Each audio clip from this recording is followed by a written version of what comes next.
الحمد للہ رب العالمین والصلاة والسلام علی حبیبہ محمد وآلہ وصحبہ اجمعین۔ اعوذ باللہ من الشیطان الرجیم، بسم اللہ الرحمن الرحیم۔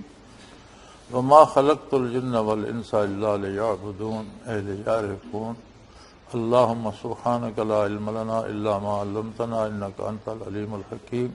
مولا یا صلی وسلم دائما ابدا علی حبیبک من زانت بہ السرور۔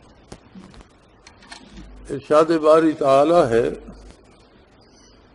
کہ میں نے جنوں اور انسانوں کو اپنی عبادت کے لیے پیدا فرمایا، اور عبادت کا مفہوم جو مفسرین کرام نے نقل فرمایا ہے وہ ہے معرفت الہی، اے لیعرفون۔ لیعبدون کے نیچے لیعرفون اس کی تشریح اور تفسیر میں لکھا گیا ہے، چونکہ عبادت کی روح معرفت الہی ہے۔ عبادت کا مفہوم اور روح یہ ہے کہ اللہ کی عظمت کو جان کر اس بندے کا دل تسلیم کرے کہ یہ میرا مالک اس لائق ہے کہ میں اس کی مکمل اطاعت کروں۔ وہ خلوص دل سے یہ طے کرے، اللہ کی ذات، اس کی صفات کو جانتے ہوئے سمجھتے ہوئے یہ فیصلہ لے کہ یہ ہستی ایسی ہے، یہ میرا مالک اس بات کا مستحق ہے، اس کی شان اس کا تقاضا کرتی ہے کہ میں اس کے سامنے سر تسلیم خم کر دوں، تو زندگی کا ہر شعبہ ہر کام عبادت بن جاتا ہے۔ یہاں جنوں کو بھی ساتھ شامل فرمایا۔ اقام المرجان فی احکام جان، جنوں پر ایک بہت معلومات افزا کتاب ہے جس میں قرآن و حدیث کے حوالے دے کر جن کا وجود، ان کی تخلیق، ان کا رہن سہن، ان کا کھانا پینا، ان کی مناقیت، توالد و تناسل اور ان کا حساب کتاب، اس سب پہ بحث کی گئی ہے۔ وہ ہے ہی ساری جنات کے بارے میں کہ ان کی تخلیق کس طرح سے ہے، پھر وہ زندگی کس طرح گزارتے ہیں، کھاتے پیتے کیا ہیں، کاروبار کیسے کرتے ہیں، رہتے کہاں ہیں، جینا مرنا کیسا ہے، عمریں ان کی کتنی ہوتی ہیں، کیا ہوتا ہے۔ تو اس میں انہوں نے ایک حدیث نقل فرمائی ہے کہ نبی کریم صلی اللہ علیہ وسلم کا ارشاد ہے کہ اللہ نے جب مخلوق پیدا فرمائی، یہ جو مکلف مخلوق ہے جس میں 4 قسم کی مخلوق ہے، فرشتے جو سراسر نوری ہیں اور کبھی نافرمانی نہیں کرتے، شیاطین جو قطعی دوزخی ہیں اور کبھی نیکی نہیں کرتے، اور جن اور انسان، یہ 4 مکلف مخلوق ہے۔ تو اس میں حضور اکرم صلی اللہ علیہ وسلم کا جو ارشاد انہوں نے نقل کیا ہے، اس کا مفہوم یہ ہے کہ جب اللہ نے مخلوق پیدا فرمائی تو اس ساری مخلوق کا 9 حصے ملائکہ بنے اور 10واں حصہ باقی مخلوق تھی۔ ان 10 حصوں کے پھر اللہ کریم نے 10 حصے فرمائے، جن میں 9 حصے شیاطین تھے اور 10واں حصہ جن اور انسان تھے۔ اس کے پھر 10 حصے فرمائے، 10واں حصہ انسان ہے اور 9 حصے جنات ہیں۔ تو یہ اتنی ایک وسیع مخلوق ہے، لیکن جنوں اور انسانوں میں ایک بنیادی فرق یہ ہے کہ قرآن کریم نے کہیں بھی جنات کے جنت میں داخلے کی اور ہمیشہ رہنے کی خبر نہیں سنائی، بلکہ جہاں سورہ جن میں جنوں کو ایمان اور اطاعت کا حکم دیا گیا تو وہاں یہ ارشاد ہے یجرکم من عذاب علیم، کہ اللہ کے عذاب سے بچ جاؤ گے۔ تو علماء کرام نے اس کی تشریح یہ فرمائی ہے کہ جس طرح جانور یا دوسری مخلوق جو ہے غیر مکلف میدان حشر میں سب حاضر ہوں گے اور حساب کتاب کے بعد سب کو حکم دے دیا جائے گا کہ مٹی ہو جاؤ، تو اسی طرح جنات جو عذاب سے بچ جائیں گے اللہ کریم انہیں بھی فرمائیں گے کہ تم واپس سے، جس وقت کافر کہے گا یا لیتنی کنت ترابا، کاش مجھے آج اللہ مٹی ہی بنا دیتا، ان کے ساتھ خاک میں ملا دیتا، میں باقی نہ رہتا۔ اور یہ صرف انسان ہے جسے ہمیشہ باقی رہنا ہے کہ عالم امر کی روح اس میں ہے۔ اور انسان ایسی مخلوق ہے کہ جسے حقیقی معرفت الہی کی استعداد دی گئی۔ جن مکلف ہیں، جنوں میں کوئی نبی نہیں ہوا، اور جن یہ کیفیات ولایت اور جو ہیں برکات نبوت ان کو برداشت نہیں کر سکتے۔ اگر یہی توجہ جو احدیت، مائیت، قربیت پہ یا لطائف پہ انسان کی تربیت کرتی ہے، یہ جن پہ القاء کی جائے تو وہ خاک ہو جاتا ہے، جل جاتا ہے، برداشت نہیں کر سکتا۔ بلکہ اس طرح کے صاحب حال لوگ جہاں مدفون ہیں وہاں سے بھی یہ میلوں دور سے گزرتے ہیں، کیونکہ ان میں وہ تجلیات برداشت کرنے کی استعداد نہیں ہے۔ یہ استعداد صرف انسان کو دی گئی جس میں نبوت اللہ نے رکھی، اور آدم علیہ نبینا علیہ صلاۃ والسلام سے لے کر حضور نبی کریم صلی اللہ علیہ وسلم تک سارے نبی انسانوں میں آئے۔ ہاں، جنوں میں کچھ لوگوں کو اللہ کی طرف سے مامور کر دیا جاتا تھا کہ وہ لوگوں کو سمجھائیں، تو انہیں اللہ کا پیغام پہنچانے والا یا رسول کہہ دیا جاتا ہے۔ عربی میں رسول عام معنوں میں بھی آپ کسی کو یہاں سے پیغام دے کر بھیجے تو اسے کہہ دیا جاتا ہے رسول بمعنی نبی، اور رسول جو اصطلاح شریعت میں وہ صرف انسانوں میں سے آئے۔ اور یہ استعداد اگر جنوں میں کوئی نبی ہوتا تو ان میں بھی یہ انوارات و تجلیات برداشت کرنے کی قوت ضرور ہوتی، لیکن چونکہ ان میں نہیں ہے تو پھر ان کی عمریں بڑی طویل ہیں۔ ایک اور حدیث جو نقل کی گئی، روایت جو سیرت سے نقل کی گئی، وہ یہ ہے کہ ایک جن حضور نبی کریم صلی اللہ علیہ وسلم کی خدمت میں حاضر ہوا، ضعیف العمر تھا، کبڑا ہو چکا تھا، تو حضور نے پوچھا کہ تمہاری عمر کتنی ہوگی؟ تو کہ نام کیا ہے تمہارا؟ تو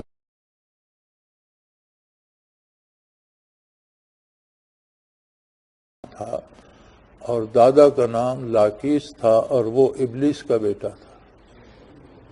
تو حضور نے فرمایا تمہارے اور ابلیس کے درمیان صرف 2 باپ ہیں؟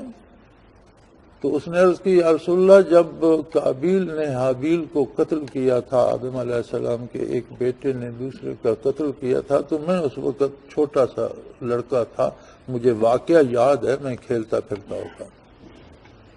اور پھر انبیاء علیہ الصلوۃ والسلام کے ساتھ رہا، اللہ نے مجھے نور ایمان بخشا، موسیٰ علیہ السلام نے مجھے تورات کی تعلیم دی، اور مجھے فرمایا کہ اگر حضور کا زمانہ پاؤ تو میرا سلام عرض کرنا۔ اور پھر میں عیسیٰ علیہ السلام کی خدمت میں حاضر ہوا، اور انہوں نے مجھے انجیل کی تعلیم بھی فرمائی، اور آپ کی خدمت میں سلام بھی عرض کیا، اور فرمایا کہ اگر حضور کا زمانہ پاؤ تو میرا سلام بھی پیش کرنا۔ تو اللہ نے مجھے سعادت بخشی کہ میں نے بڑھاپے میں حضور کا زمانہ، اب دیکھ لیں کب قابیل و حابیل ہوئے اور کب نبی کریم صلی اللہ علیہ وسلم مبعوث ہوئے، تو یہ درمیان میں جو شاید کروڑوں سال کا عرصہ ہے، تو ان کی عمریں اس حساب سے صدیوں کی، جس طرح ہماری سالوں کے حساب سے ہوتی ہیں، ان کی صدیوں کے حساب سے ہوتی ہیں۔ تو یہ ایک الگ مخلوق ہے، اور وہ مکلف ہیں نبی کریم صلی اللہ علیہ وسلم کی یا اپنے عہد کے انبیاء کی اطاعت کے۔ اطاعت نہیں کریں گے تو اس کا عذاب پائیں گے، لیکن ان کے اگر ثواب میں خلود نہیں ہے تو عذاب میں بھی خلود نہیں ہے، جتنی گناہ کی ہیں اتنا عذاب دے کر تباہ کر دیے جائیں گے۔ رہا ابلیس، تو ابلیس کے جرم میں دوام ہے، اس کی سزا میں بھی دوام ہے۔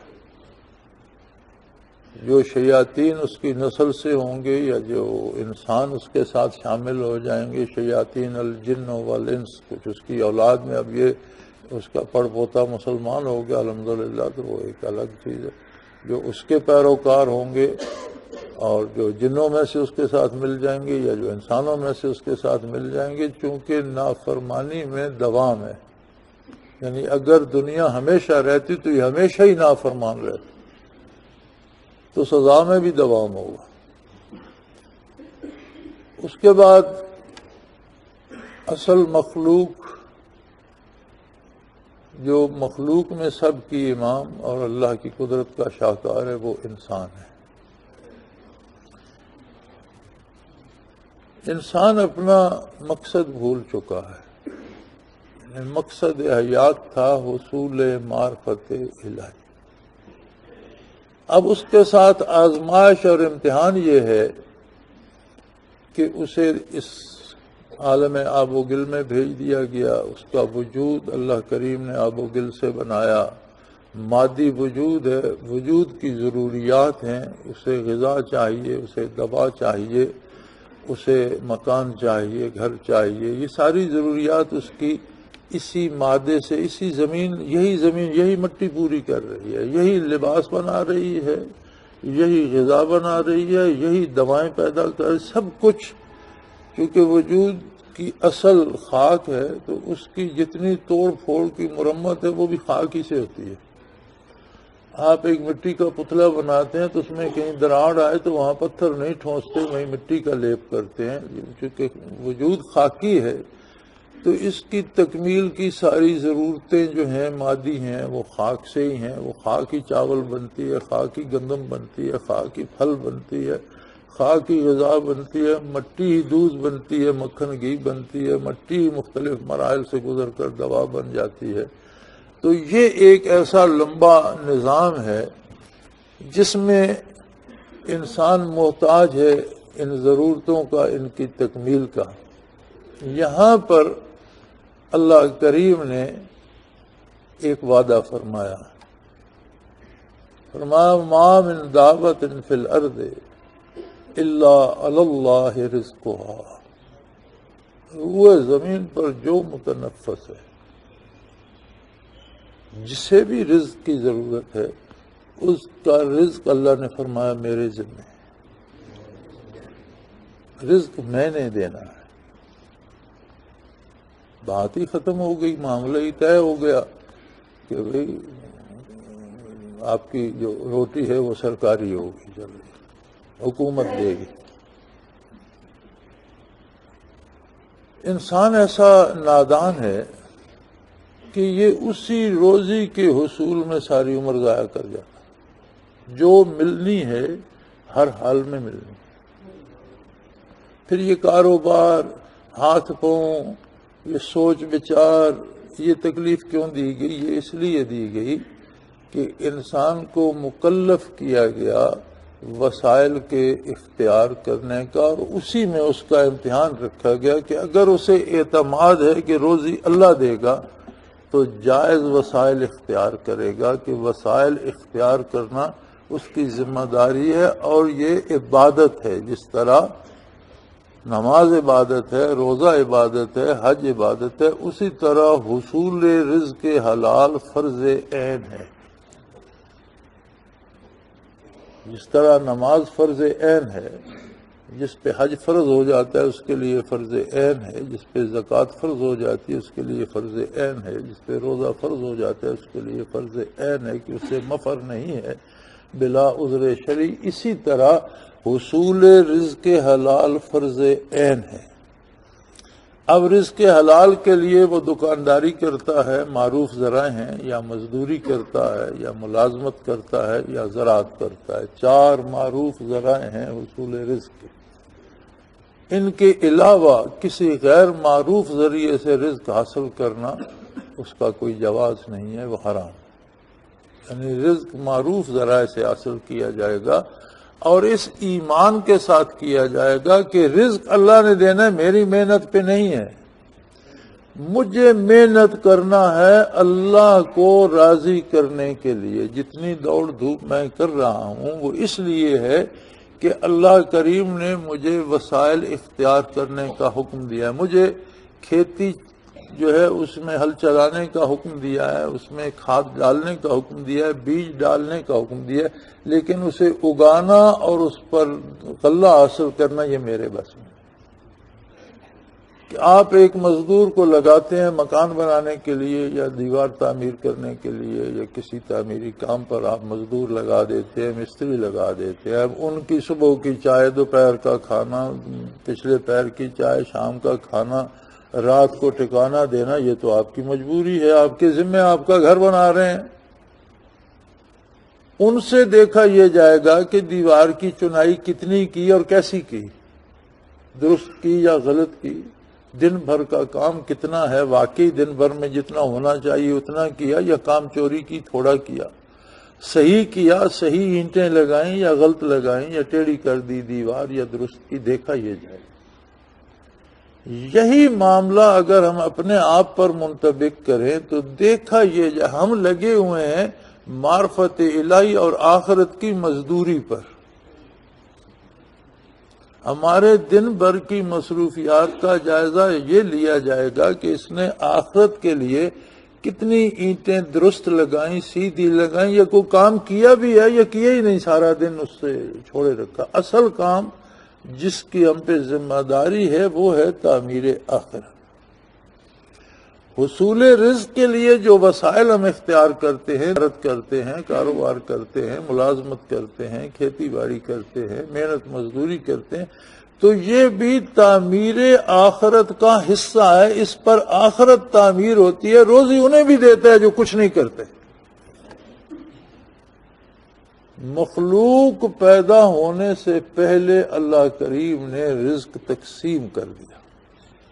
حضور نبی کریم صلی اللہ علیہ وسلم کا ارشاد ہے کہ لکھا جا چکا اور سیاہی خشک ہو چکی، طے ہو چکا کس کو کیا ملے گا۔ آپ دیکھتے نہیں کہ جو گاڑی کا پورا انجن کھول کر نئے سرے سے بنا سکتے ہیں وہ چند چابیاں اور پانے لے کر سڑک پر بیٹھے ہوتے ہیں، اور جسے گاڑی چلانا نہیں آتی اس کے پاس 10 گاڑیاں ہوتی ہیں۔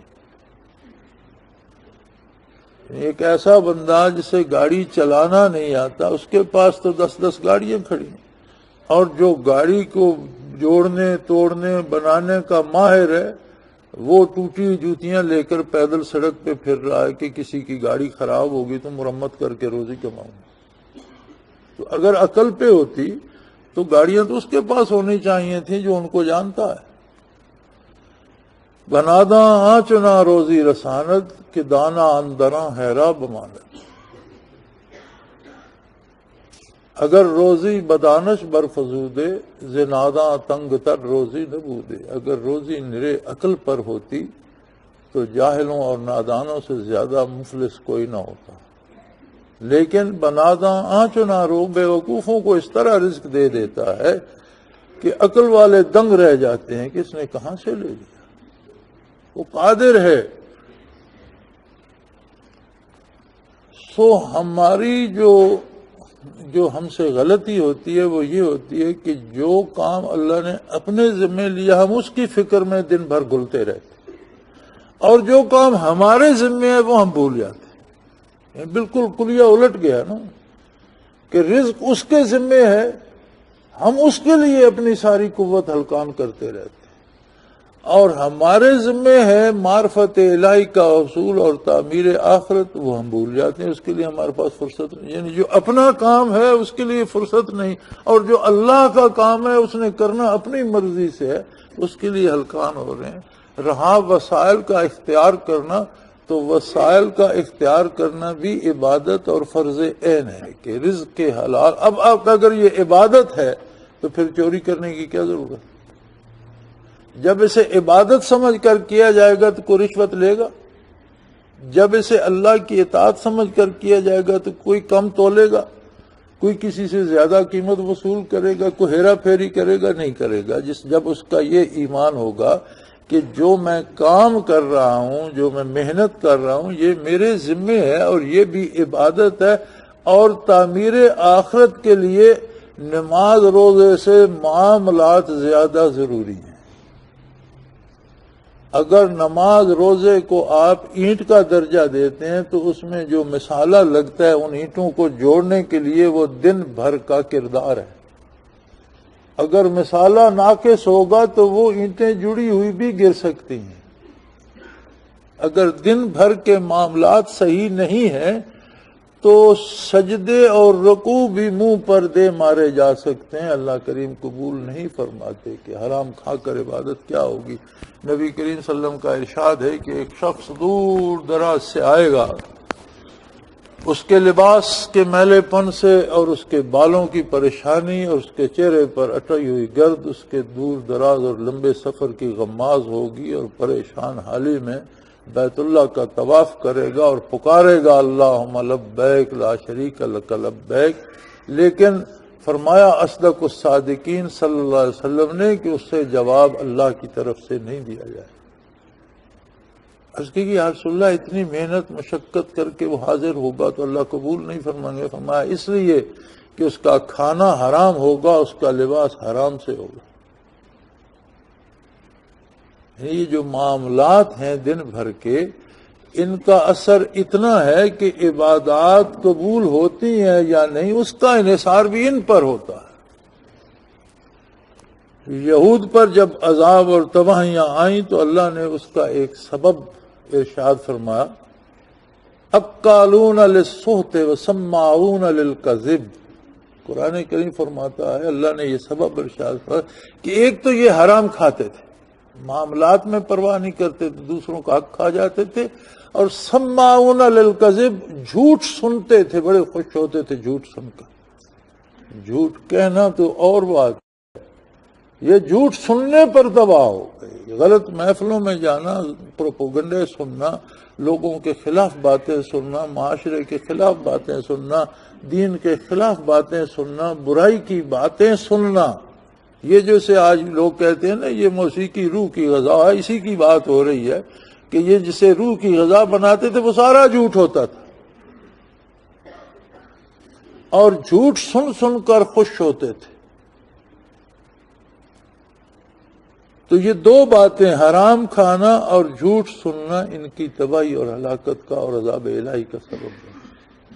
اور قرآن تاریخ کی کتاب نہیں ہے، کتاب ہدایت ہے۔ یہ جو مثالیں بیان فرماتا ہے یا تاریخی واقعات دہراتا ہے تو ہدایت کے لیے دہراتا ہے کہ تم ایسا نہ کرنا، تم حرام نہ کھانا، تم جھوٹ نہ سننا۔ مجھے اگلے دن ایک خط ملا، تو لوگ کیا کریں، کہاں جائیں، اپنے مسائل، اپنے دکھ میرے ساتھ ہی شیئر کرتے ہیں، زیر بحث لاتے ہیں۔ تو اس نے کہا میں بہت پریشان ہوں، اس لیے کہ میرے دل میں نبی کریم صلی اللہ علیہ وسلم کی ذات عالی صفات کے بارے بڑے غلط وساوس آتے ہیں، اور میں پریشان ہو گیا ہوں، میں رد کر کر کے تھک گیا ہوں، مجھ سے رد نہیں ہوتے۔ اور عجیب بات ہے کہ براہ راست نبی کریم صلی اللہ علیہ وسلم کی ذات ستودہ صفات کے خلاف میرے دل میں ایک طوفان عمدہ چلا آ رہا ہے، ایسا شیطان نے مجھے پریشان کر رکھا ہے۔ تو میں نے کہا اصل اس کی بنیادی وجہ یہ ہے کہ آپ فواحشات دیکھتے یا سنتے ہیں۔ ہمارے بے شمار ٹی وی پروگرام ایسے ہیں جن میں بے حیائی اور برہنگی کا پہلو نمایاں ہے، فحش کلامی ہے، یا آپ وہ دیکھتے ہیں، یا ایسی سیڈیز پھرتی ہیں بازاروں میں، ٹیپس پھرتی ہیں جن میں بے حیائی ہے، یا آپ وہ دیکھتے ہیں، یا آپ ایسے لوگوں کی محفل میں بیٹھتے ہیں جو بکواس کرتے ہیں اور آپ سنتے رہتے ہیں۔ یہ جو سننا ہے یہ دل کو اس طرح سے تباہ کر دیتا ہے کہ اس میں شیطان کے لیے بہت سے دروازے کھل جاتے ہیں۔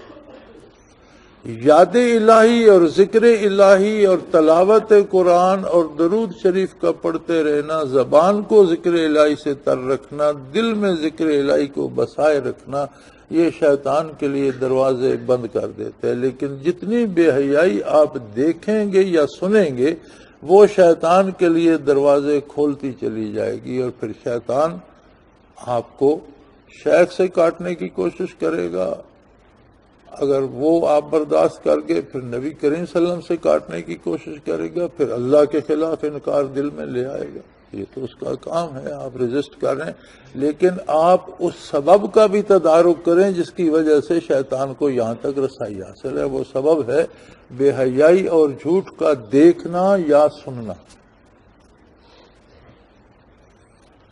تو ہمارا اصل کام، ہم دیہڑی دار مزدور ہیں اور تعمیر آخرت پر ہمیں لگایا گیا ہے، بنی نوع انسان کو حصول معرفت الہی اور تعمیر آخرت پر لگایا گیا ہے، اور ہمارے کھانے پینے کا ذمہ اللہ نے اپنے ذمے لے لیا۔ اب اس سے یہ نہ سوچا جائے کہ ہم کام کار چھوڑ کر بیٹھ جائیں گے تو تعمیر آخرت میں نقصان ہوگا، کہ کام کاج کرنا ہماری ذمہ داری، تعمیر آخرت کا حصہ ہے۔ عبادات جو ہیں ان سے زیادہ ضروری معاملات ہیں۔ معاملات میں اگر درستگی نہیں آئے گی تو عبادات کا کوئی اعتبار نہیں ہوگا۔ آپ بغیر گارے، بغیر مسالے کے اینٹیں جوڑتے رہیں، جتنی اونچی دیوار لے جائیں، ایک دھکا دیں گے ساری گر جائے گی، ایک جھونکا آئے گا ساری گر جائے گی، محض اینٹوں کا ڈھیر ہوگا۔ تو جو مسالہ اس میں لگانا ہے وہ ہے ہمارے روزمرہ کے معمولات، ہماری کاشتکاری، ہماری ملازمت، ہماری تجارت۔ اسے اس خلوص سے کریں کہ یہ کرنا، کوشش کرنا، محنت کرنا میری ذمہ رہی۔ روزی وہ اس نے بانٹ دی ہے اور ہر ایک کو ملے گی، ہر ایک کو مل رہی ہے، ہر ایک کو ملے گی۔ ہم اپنی زمینوں پہ کنواں کھود رہے تھے اور وہ سارا 15 یا 18 فٹ شاید غالباً کچھ مٹی اور روڑے وہ ملے جلے چلے، اس کے بعد سالڈ چٹانیں آ گئیں، ہم نے 234 فٹ تک وہ چٹانیں کاٹ کر کنواں بنایا۔ تو ہم 90 فٹ کے قریب تھے، تو ایک چٹان مزدوروں نے بارود لگا کر توڑی، سالڈ چٹان تھی، اس میں وہ سارا بارود سے چلتا تھا، چٹان میں سوراخ کر کے اس میں بارود ڈالا، وہ بارود فائر کیا، وہ ٹوٹ گئی، وہ ٹکڑے نکالے، پھر اس طرح سے وہ ساری کٹائی کر کے ہم لے گئے۔ تو 90 فٹ کے قریب تھی، 90 سے کچھ کم یا زیادہ مجھے صحیح یاد نہیں، لیکن مجھے 90 کا فگر یاد ہے کہ اس کے قریب تر تھی وہ۔ تو ایک چٹان انہوں نے توڑی تو اس میں سے ایک گیند، پتھر کی ایک گیند نکلی، جتنی یہ کرکٹ کی گیند، اب ہر کوئی کرکٹ کو تو جانتا ہے، اتنی سی گیند پتھر کی، وہ انہوں نے باہر نکالی۔ جب اسے انہوں نے توڑا تو وہ کھل گئی، تو اس میں اتنی سی جگہ، جتنا وہ پرانا چاندی کا روپیہ ہوتا تھا، اتنی موٹی، اتنی سی جگہ خالی، اور اس کے اندر ایک وہ پروں والی تتلی سی اڑنے والی پھر رہی تھی، جو شاید وہاں پیدا ہوئی، اب اسے اللہ نے وہاں گھر بنا دیا۔ اسے ہوا بھی چاہیے تھی، آکسیجن بھی چاہیے تھی، غذا بھی چاہیے تھی، رطوبت پانی بھی چاہیے تھا، اور ایک ہی تھی، کوئی جوڑا بھی نہیں تھا۔ اور میں نے اپنی آنکھوں سے دیکھی، وہ پتھر بھی اور وہ تتلی بھی۔ تو میں نے کہا یہ ایک محاورہ سنا تھا کہ پتھر میں کیڑے کو روزی دیتا ہے، لیکن یہ 90 فٹ کی گہرائی میں سنگلاخ چٹانوں کے اندر، پھر اس سنگلاخ چٹان میں پھر ایک پتھر کا گیند ہے، گول سا بنا، بالکل گول گیند کی طرح تھا، اور اسے جب انہوں نے ٹھوکر لگائی درمیان سے ٹوٹ گیا، تو اس کے درمیان چھوٹا سا خلا تھا اور اس میں وہ پھر رہی تھی زندہ سلام۔ پروں والی وہ تھی، وہ اسے کیا کہتے ہیں، تتلی، اوپر جس کے سخت پر ہوتے ہیں اور نیچے نرم پر، اڑنے والے پر نیچے ہوتے ہیں اور وہ فولڈ ہو جاتے ہیں، اوپر سخت سے پر، وہ تھی چھوٹی۔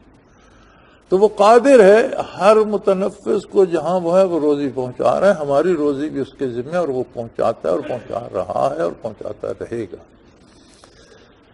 ہم بھول جاتے ہیں کہ ہماری ذمہ داری کیا ہے اور ہم لگ کس میں گئے ہیں۔ جو کام اس نے اپنے ذمہ لیے اس کی فکر ہمیں کھائے جا رہی ہے، جو ہمارے ذمہ ہے وہ ہم بھول چکے ہیں۔ تو میرے بھائی، زندگی کو اس مزدور کی طرح جانو جو ایک دیوار بنانے پہ لگا ہے، اس کا مسالہ جانچا جائے گا، اس کی دیوار کا سیدھا اور ٹیڑھا پن اور خوبصورتی اور جوڑ جانچا جائے گا، اس کی پیمائش جانچی جائے گی، کتنی بنائی، کیسی بنائی، کیسا مسالہ لگایا۔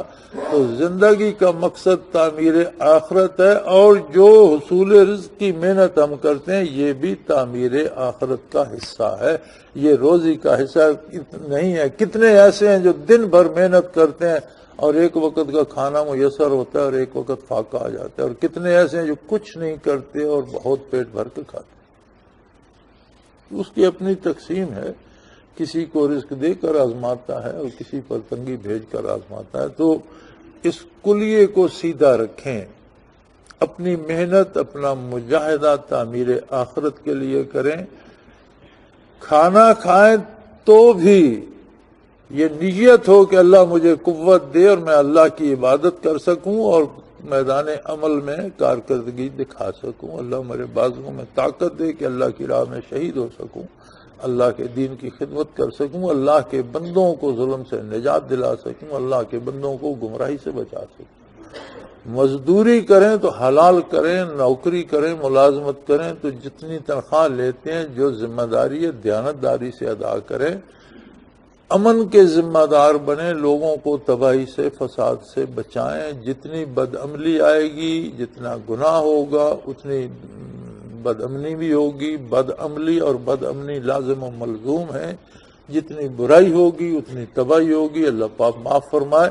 دہشت گردی کے خلاف جنگ یہ نہیں ہے کہ جہاں دہشت گردی ہو رہی ہے وہاں اور گولے اور بم پھینکے جائیں، گولیاں چلائی جائیں، یعنی اگر ایک آدمی 10 بندوں کو مار رہا ہے تو آپ وہاں 100 بندوں کو مار دیں تو یہ بڑی دہشت گردی ہوگی۔ دہشت گردی کا تدارک اصلاح احوال ہے، انصاف کا حصول ہے، عدل کا قیام ہے اور حق کا غلبہ ہے اور باطل کو شکست دیں، نیکی پہ قائم ہوں، عدل کو کام میں لائیں، عدل مہیا کریں، اپنے لیے دوسروں کے لیے انصاف مہیا کریں تو دہشت گردی ختم ہو جائے گی۔ اور اس اصول کو سمجھ لیں کہ ہم مکلف ہیں کام کرنے کے، جو اہلیت اللہ نے دی ہے وہ ہمیں صرف کرنی ہے۔ کسی کے پاس قوت بیان ہے اسے بیان کرنا ہے، کسی کے پاس علم ہے اسے دوسروں کو علم پہنچانا ہے، کسی کے پاس لکھنے کی طاقت ہے اسے بھلی باتیں لکھنی ہے، کسی کے پاس مزدوری کرنے کی طاقت ہے اسے مزدوری کی، لیکن یہ صرف روزی کے لیے نہیں، یہ سب کچھ تعمیر آخرت اور رضا الہی کے لیے کرنا ہے۔ روزی سے بے فکر رہیں، وہ پہنچا دے گا۔ روزی دینا اس نے اپنے ذمے لے لیا ہے، اللہ نے سب کے کھانے کا ذمہ لیا ہوا ہے، کھانا اس کے ذمے ہے، روزی اس نے دینی ہے اور دے رہا ہے اور دیتا رہے گا۔ دیتا وہی ہے، ہم سمجھتے ہیں کہ میں نے اپنی ہمت سے کما لی، بس یہاں غلطی لگ جاتی۔ ہم نے جو ہمت کرنی ہے یہ بھی اسی طرح عبادت ہے جس طرح نماز روزہ عبادت ہے۔ زندگی بھرپور طریقے سے گزاریں اور جتنی اللہ نے ہمت دی ہے اتنا کام کریں، جتنی وسعت دی ہے اتنا کاروبار کریں۔ ایک آدمی کے کاروبار سے لاکھوں گھر جو ہیں ان کا روزگار بنتا ہے، لیکن یہ سب عبادت ہے، اس سے آپ کی تعمیر آخرت ہوگی اور روزی اللہ کے ذمے ہے، وہ عطا فرمائے گا۔ اللہ کریم ہمیں دین کا شعور اور سمجھ عطا فرمائے اور دین پر عمل کرنے کی توفیق عطا فرمائے۔ اللہ اس ملک کو ہمیشہ قائم رکھے، دین کی حکومت قائم فرمائے، عدل و انصاف قائم فرمائے اور روئے زمین پر عدل کو پھیلانے کی توفیق عطا فرمائے۔ وآخر دعوانا الحمدللہ رب العالمین۔